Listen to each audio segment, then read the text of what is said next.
Hello and welcome everyone. I am Vishal and you are watching the Coding Corner. In this video, we are starting with the front-end web development tutorials. We will also cover the basics and a syllabus walkthrough.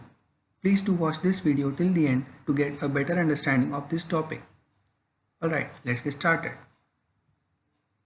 Before starting with the front-end web development, let us first have a look at the overview of web. It was first introduced in 1990 by Tim Berners-Lee. HTTP was released for the purpose of information exchange among various industries.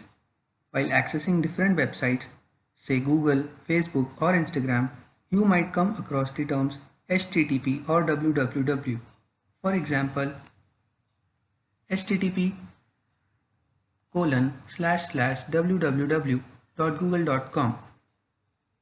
Nowadays, there is a HTTPS prefix on many websites. That means the website is secure.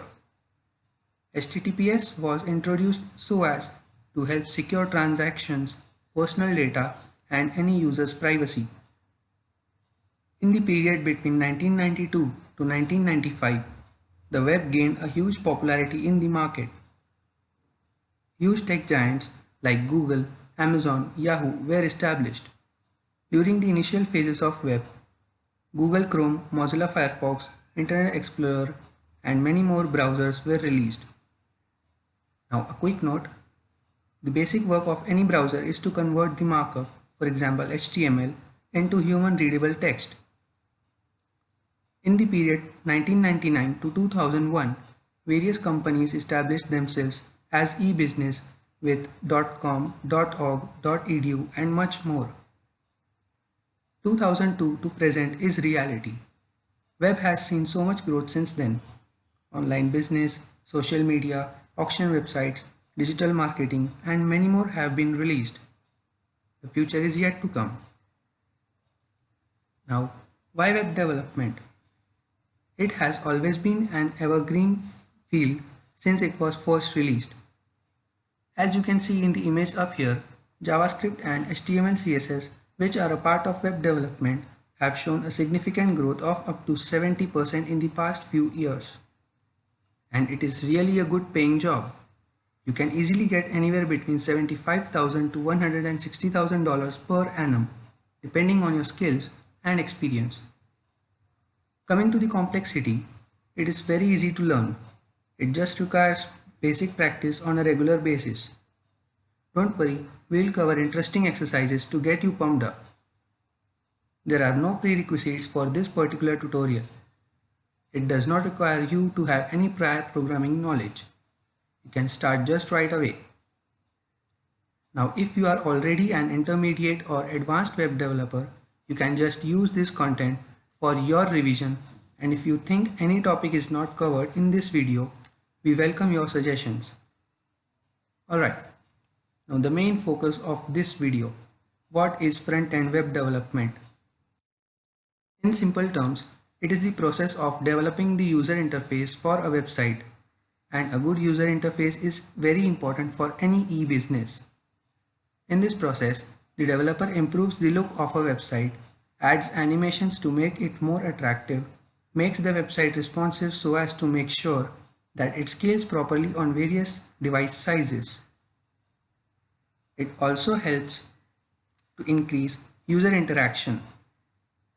In front-end web development, there is no database connectivity because, as we described it, a process of developing the user interface for a website. Now, in front-end web development, the mobile-first design is really popular these days. In simple terms, mobile-first design is developing a website such that it is well organized once it loads on a mobile phone screen. Alright, moving ahead, let's see what are we going to cover in the tutorial. First up, introduction, covering the basic theory of front-end web development, which is this video. Next, HTML. Now, HTML is a structured markup language. In simple terms, a markup language which is one of the building blocks of web development. You cannot see any website running without HTML. It is the base of any website. Next up, CSS. It is the styling file which is basically used to make websites look good by adding in different fonts, colors and many more effects. Next, Bootstrap. It is a CSS library which makes your life a hell lot easier. It was developed so as to provide the developers with some very handy features such as the grid system, navigation bars and more importantly, proper spacing to improve user interface. Then we'll cover some basic practice projects. So as to summarize all that you have learned till here, and then we'll move to JavaScript. Now JavaScript is a scripting language and it also helps to improve the user interface by adding animations, proper form validations and much more. In JavaScript, we will also cover basic object-oriented programming so as to make much more efficient programs which will help to load your website much faster. At the end of this tutorial, we will also cover practice projects again so as to keep you motivated and help you use JavaScript alongside HTML, CSS and Bootstrap. Alright, a big thank you to all of you for listening to me so patiently. I hope you might have understood all the topics covered. If you have any doubts regarding this video, feel free to leave a DM to us on Instagram. We will surely reply to your queries. The link to our Instagram is provided in the description below. And we are open to suggestions. If you have any, leave one in the comment section below. We'll surely take it into consideration. Till then, stay tuned. Happy coding.